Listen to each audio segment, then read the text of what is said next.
What's up, everybody? Hey, Instagram Live. I'm a few minutes early today. A few minutes early for office hours because I got to be out by 10 Pacific. So I'm not going to have a ton of time to stay on that long. So I wanted to give it closer to 40 minutes today. How was everybody's weekend? I know it's Tuesday, but man, not getting enough sleep from the kids. But hey, Michael. Hey, Julius. Hey, everybody. What's going on? Shavam asked me to ask, please share your views in the market. I don't have many. I don't want to give stock market advice right now. I have no clue why. Well, I know why the market keeps going up, but I'm just not sure how much further it'll go up. Let's see what's happening today. Okay, so yeah, last couple days, some air's coming out. Not unexpected, given how crazy high everything's gone up. Can you guys hear me okay? What's up, California Bull? Hey, Luke, son or brother, what's up? What's up, guys? Anyone asking why the stock market is down right now? I mean, I think the easiest explanation is the fact that it's gone up so fast, that it's pretty normal for it to see a drop for a little bit here. I'm making sure that YouTube is working. I think YouTube, I just get like Instagram, I get literally like 30 times the amount of people on these live streams versus YouTube for some reason. But anyways, let's get into the questions and stuff. If you guys want to see this on YouTube, you can check out the Wall Street Oasis YouTube channel. It's a little easier because when you ask questions, if there's stuff I can pull up on the site and stuff, it allows me to do that. And I can I'm sharing my screen basically. I'm in the bottom right corner, so it's helpful. Rohit asked Duke or Umish Ross. Rohit, it kind of depends on your goal. If your goal is investment banking, I think both are great programs. If you want to look in the company database, there's actually university statistics based on recruiting channels. Let me see if I can find that or pull it up for you guys. 1 second. 1 second. All right, here we go. Going up to, hopefully you guys can see my screen here on YouTube, but I'm pulling up basically the reports, investment banking report. If you go here and then you go to university statistics, I can show you Ross compared to Duke. I think they actually do pretty well. Hey, Matthew, thanks for the kind words.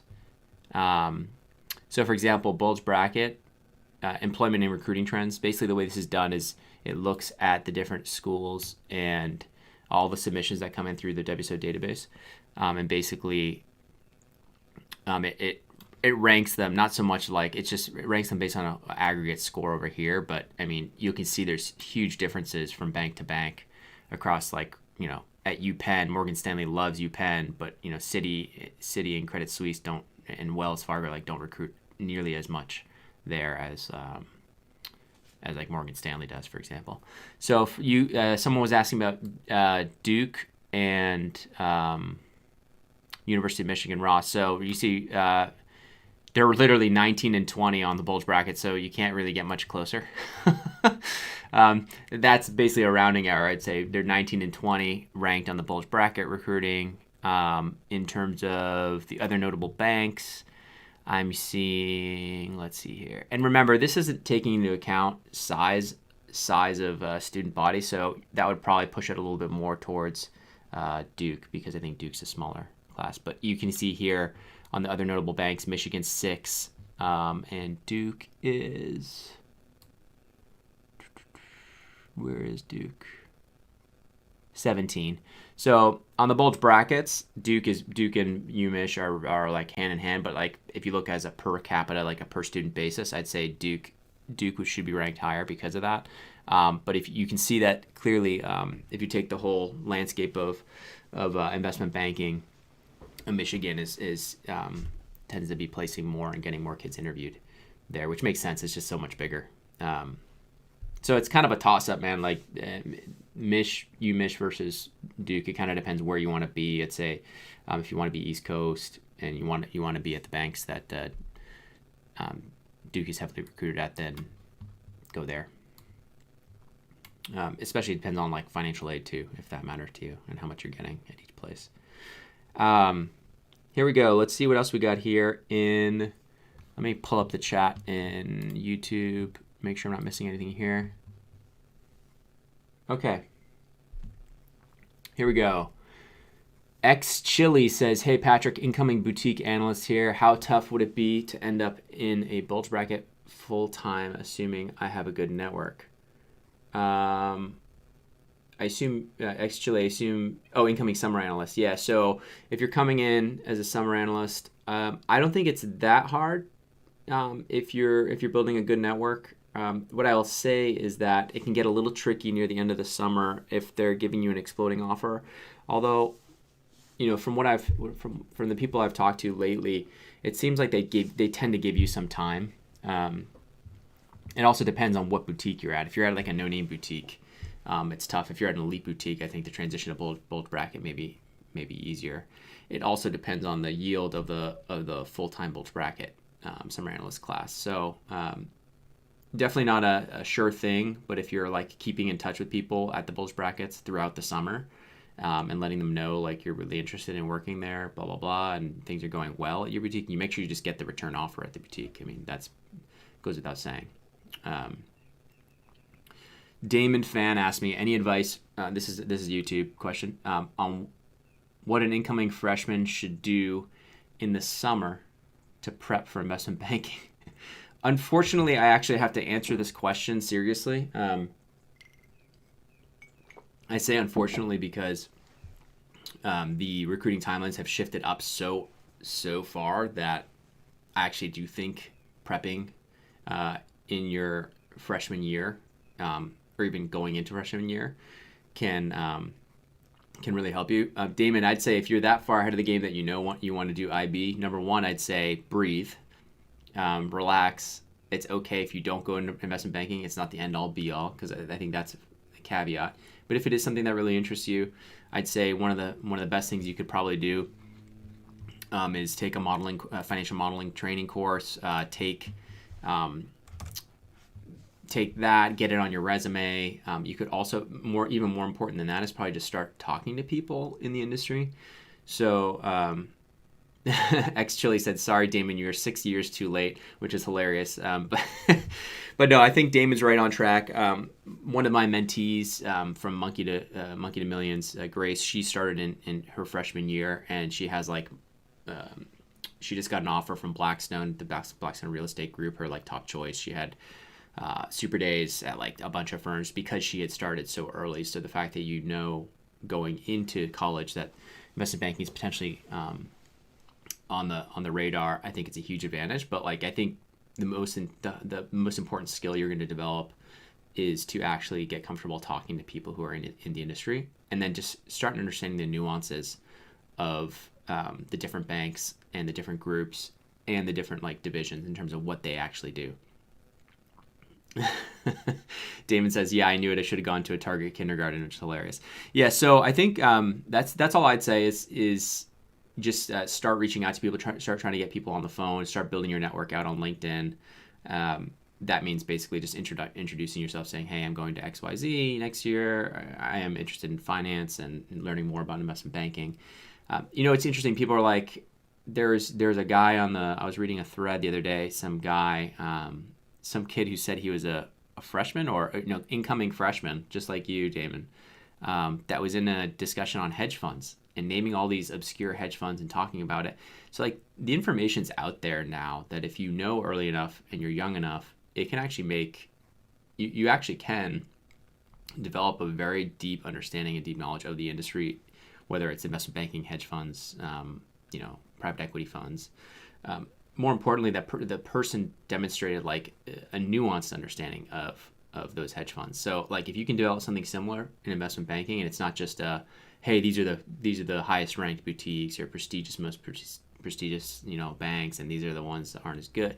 If you can develop a much more nuanced understanding of how investment banking works, how the different divisions interact, what deal teams look like at each bank, things like that, by talking to people on the ground and asking smart questions, I think you're going to be really, really well off. So yeah, that's all I'd say.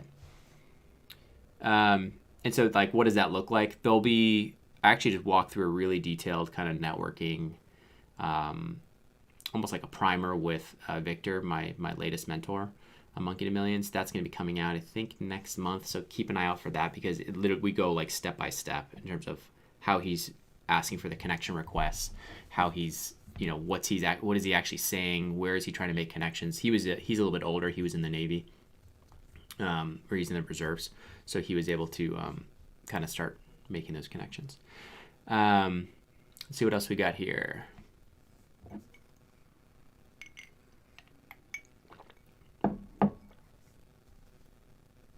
Okay, Dev G said, what type of internship would you recommend for a rising junior this summer targeting investment banking if an IB internship is not possible?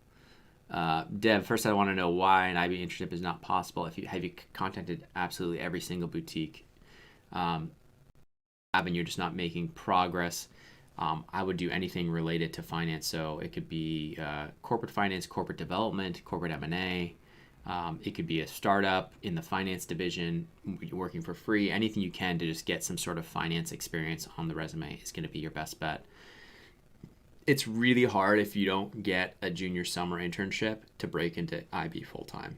It doesn't mean it's not possible, but it really usually starts with like building connections, not just like applying to these completely, like random resume drops, what I call them, like black holes, because you basically apply and the odds of you hearing back from those are extremely low, especially if your GPA is not super high and you don't go to a target school. So basically, Dev, I'd say any internship is most important, but if you can make it so that you're doing any sort of financial modeling, or you do some sort of financial modeling self-study on the side and you put that on your resume, you just want to get all the keywords on there to make sure that come full-time recruiting, but that you have all those on there. But more importantly, you need to make sure you're building up the relationship so that you can maybe get into some sort of process that come next year or come after the summer. Because typically, if a bank doesn't fill up all of its spots by the end of the summer, they're typically filled up soon after with like lateral positions and stuff like that. So keep an eye out. Let's take one from Instagram here.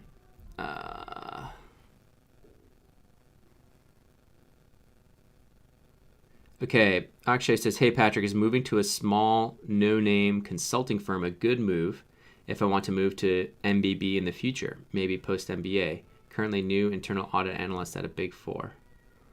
Actually, it kind of depends. I typically don't advise moving to a small no-name consulting firm. If you want to go MBB, I think what most of your focus should be on is getting into, if you do want to go MBB, is getting into a top MBA program. There's such strong feeders into the MBB. So if that's really what you want, I would look at maybe going from internally transitioning in your Big Four maybe to transaction advisory services. That's a little bit more of a move I suggest for wanting to go to banking, but I think it looks good also to MBA, to the MBA admissions committee. Sorry about the screaming. All three kids are stuck at home this week. I don't know if you guys can hear that. What else is going on? So hopefully that's helpful. Actually, I'd say, definitely try to get away from audit if you can. Don't stay there more than a couple years. Let's see here.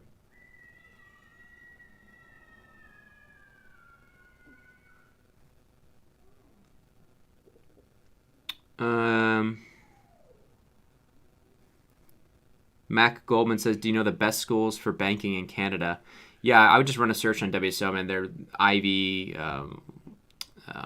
There's a bunch of them there. McGill, not even McGill, but Ivy is the Rotman School of Business. But if you just run investment banking schools in Canada, you just do a quick search on WSO. And by the way, the search on WSO, all the users were complaining how it really sucked ass. So we tried to improve that. So thanks for all that feedback. I think we made some good improvements, but we still have more to do over this week. California Bull 1 said, how do you build a good network? Great question. So how do you make friends, California? It's basically the same thing. How do you make friends? So it's I'll say it's a little different. So when you're making friends, you want to have actual genuine interest in what the people have to say. When you're making friends, you actually don't want to be asking someone you just met or a new friend for a bunch of favors.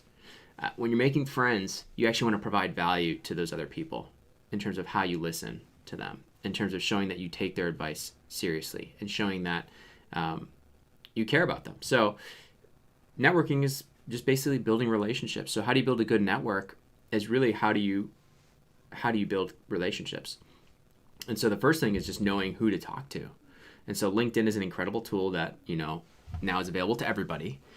You can send a connection you can send about 100 connection requests, I think, before LinkedIn starts getting mad at you. About 100 every single day. Of which maybe if you're in a college or at some no-name school or whatever, maybe you'll only get 5% or 10% of the people to actually connect with you. But guess what? What is that? 700 people. That's 70 new connections a week. So you do that over a year. That's a big deal. Now, out of those 70 a week that actually connect with you, how many of them are going to be willing to actually get on the phone with you? Maybe 3, 5. That's almost a call every single day of the week, Monday through Friday. Then suddenly you're talking to somebody in the industry you're trying to break into almost every single day of the week, or at least 2 or 3 times a week. If you start doing that from a super young age, I promise you are going to be way ahead of the majority of kids. Now, the problem is a lot of people say they want to do this, and they're like, or they say, networking is just it's all BS, blah, blah, blah.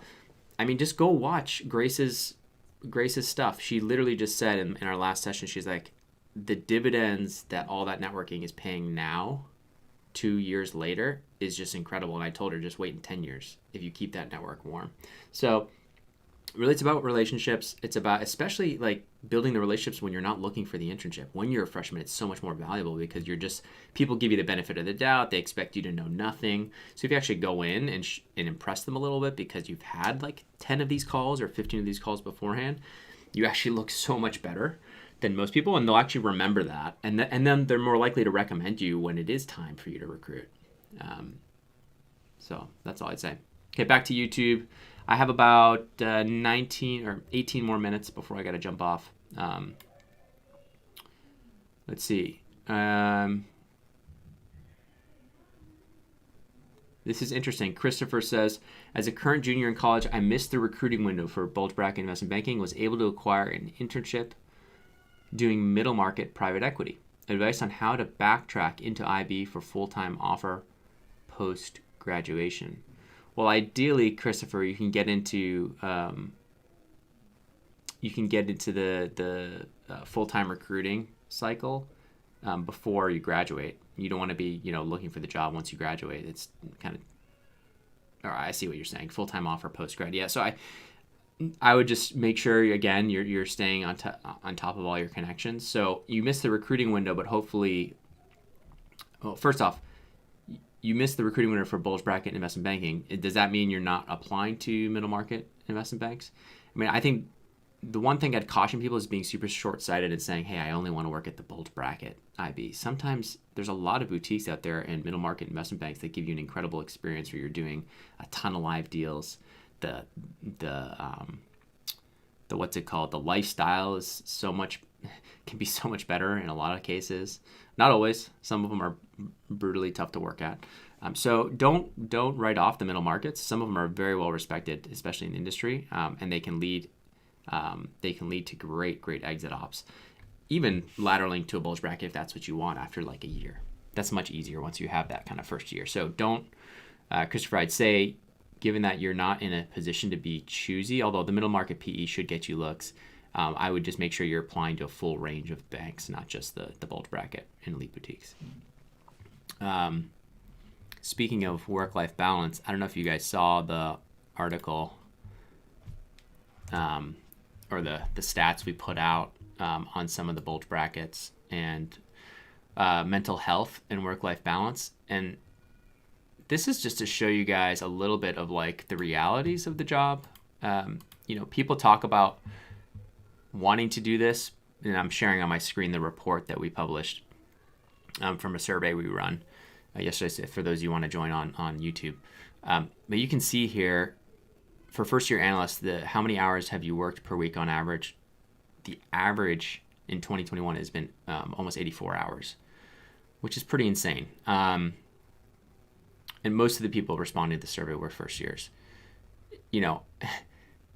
Have your work hours negatively impacted your relationships with friends and families? 84% yes. I mean, this is not that surprising. But like even things like if you look at the mental health, before working was about 8.3 out of 10. Now is 5 out of 10.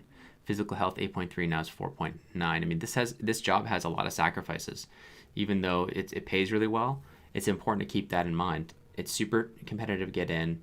The seniors tend to be not very forgiving because they went through a lot of the same kind of boot camp mentality, a lot of the same type of hazing really mentality. And so I think it's important that you keep that in mind. Hopefully you guys can see this. Let me move it over here in case my face is blocking it. There we go. Hopefully that's viewable to people on YouTube. But yeah, this is a report we published. It got covered by NBC, which was cool because it just gave more hopefully more legs to this story, and hopefully the banks will start helping out the junior staff a little bit more. You can see here some of the banks that were you had the survey average, and then the ones that did even worse. It looks like some of the bulge brackets like BAML, Credit Suisse, and UBS in particular were really working their analysts and their juniors really hard. In terms of the ones that looked like a little bit better, you look at Houlihan Lokey. I mean, again, this is all relative, right? So like hours of sleep per night, 5.9. Oh my gosh, it's so much better than 5.3. You're getting an extra 40 minutes, but that matters. That matters at these extremes. It sounds silly, but it does. But yeah, I think the physical health score wasn't as bad of a drop. The positivity around, the likelihood to still be working at the firm, Houlihan had the highest there. JP Morgan and Morgan Stanley also didn't do that poorly, but some of the other ones were. There was a lot of kind of really kind of almost depressing numbers out there. So I think that's what struck me, not that the relative comparison across the banks, but really how tough it was. So I don't know if all you guys can see the Instagram. You guys can't see this because I'm sharing it on my screen on YouTube. I'm doing a live stream there if you want to join. But I have about 10 more minutes. Happy to take other questions. Let me see what I got here on Instagram. Let's see here.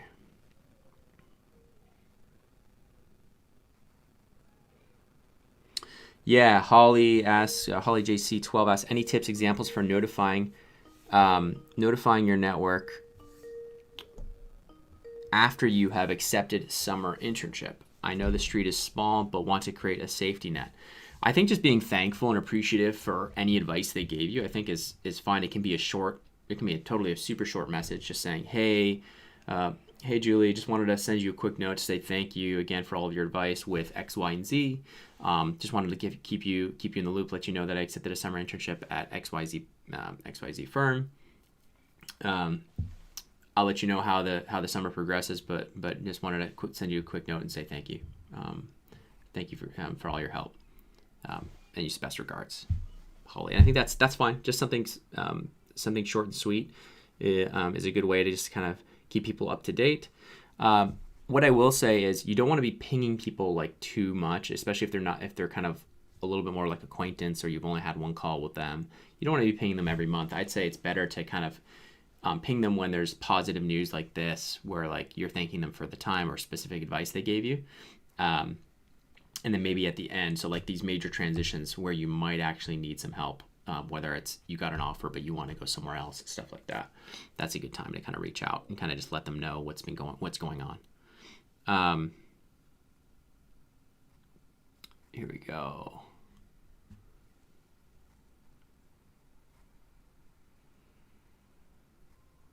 What is the pipeline for WSO, and has the competitive landscape in your space changed a lot? Throwaway. What's in the pipeline for WSO? We have some exciting stuff coming. More courses. We're doing a lot more live training. We have a private equity interview bootcamp coming up in June. We have a financial modeling evaluation bootcamp coming up. I think in like 2 weeks. Let me see. Yeah, a little over May 1st and 2nd is the. I think there's still some seats in that financial modeling evaluation bootcamp, and then another one in June. So that's coming up in the pipeline for us. We have something in the works called WSO Alpha, which is going to be almost like a curated set of the top analysts we can find and the top writers for financial kind of deep dives into companies. What we're trying to do is get all of the best writers from all the top paid financial newsletters to license WSO like a subset of their content so that we can share in one like curated aggregated bundle for everybody at a really low monthly price, so that we can kind of get that content in front of a lot more of the younger audience, because I feel like a lot of what you guys see is on YouTube, or people screaming to buy crypto, people screaming to buy Tesla, people screaming to buy all the headline stocks, but there's not enough people screaming to buy kind of these underappreciated names that can actually provide a much better risk-adjusted return for you. So that's the goal, is to kind of get some of these hedge fund analysts, equity research analysts, these people who are really know what they're doing, and to do these deep fundamental dives in these companies, get that content in front of all of you for a cheap price. So that's what we're working on. That's going to be WSO Alpha. Probably not coming out till June, but stay tuned for that. That's one thing that's in the pipeline. Trading Joke says, give me a job at Goldman Sachs, please. Let's see what else. Okay. Gurik asks, can I break into a bulge bracket investment banking division from Tulane University MSF as an international student? I would ask specifically that question to Tulane's MSF Career Center, and ask for not just the statistics of breaking into banking from Tulane MSF, but ask them specifically for those stats for international students. I think it can be done, but I think it is incredible. It's much harder for the international students, so be careful, Gurik, before you dump a bunch of money on an MSF. So make sure that the pipeline is there and that the odds are there, and don't assume it's just going to happen because somebody else did it. I've heard many a story, especially for international students, having to just go back to their home country after because they weren't able to land the position. I got 4 minutes. Damon's asking another question. Hi, me again. How valuable do you think your networking course is? Planning to buy it and learn more about networking during the summer. Damon, I think it's super valuable. We don't sell the networking course standalone. It's really the IB interview course. It's a course within that package. I can show it to you here. Let me see if I can pull it up. See all courses. It would be under here. Scroll down. IB interview info. So the nice thing about the networking course is it kind of takes a lot of the like the guesswork out. Like we actually have templates in there on like what to write, cold outreach, cold emailing, all that stuff. Like a lot of these LinkedIn message templates people like. To be honest, you don't need to buy this to do it. If you're really would prefer to have just like have your handheld, you can use this. I think it gives you, like, if you don't understand etiquette, you don't come from family who can kind of help guide you, or you don't have friends that are a little bit older that have done this, then I think it can be helpful, because it's just basically holding your hand and telling you exactly what to write to get as many connections as possible. I think the hard part is going from the networking where you're just like all online typing away and, sending all these messages, making all these connections and feeling like you're doing something, feeling like you're busy and you're successful because your connections are huge now. Well, that's not really the goal here that we're trying to accomplish. We're trying to accomplish basically taking those connections and actually getting phone calls. So if you're actually taking those connections and getting phone calls and building relationships, now you're cooking. Now you're really going to be, especially as an incoming freshman, now you're going to be at huge advantage in 1 to 2 years. I say 1 to 2 years because like now there's so many programs and recruiting sessions that happen so much earlier. So I got to run, unfortunately. Well, let me see if I can take one more. Kishan says, I have enough credits to graduate next year, but nothing lined up. Do you recommend double majoring or just graduate and looking for a full-time position? Kishan, if your school has, it's a good question. If your school has on-campus recruiting, or you want to have a little bit of the guise of like you're still in school, I kind of like stretching out your graduation date just so that you can actually have another swing of the bat at recruiting, or just have it make it look like you didn't just graduate without a job. I think it can look kind of bad if you rush through school in like 3 years and then you come out and you're just like, okay, I'm ready for the working world, and you haven't built up those internships and stuff like that. So I think better to, if you can get an internship in that last semester, work full time, and then or part time, and then take a couple hours here and there for like that one class you need during the week. I think that's a much better way to kind of bring up your floor a little bit. Make sure you have a little bit of a cushion with a better resume. Let's see what else we have. Hey Patrick, do you have any advice on how to move to an equity research job for anyone from credit? Hey Quan.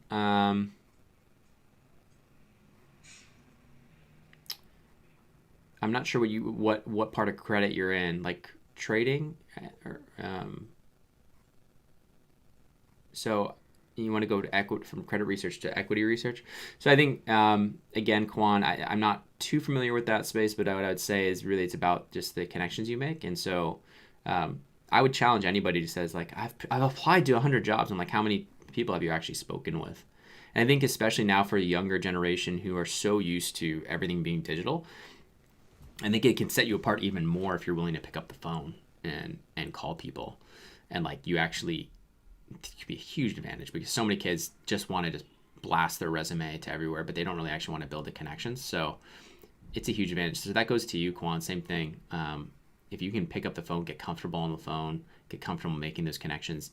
And now with COVID getting a little more under control, if you can actually meet with people in person, it's I'd say 2 to 3 times as powerful as the phone.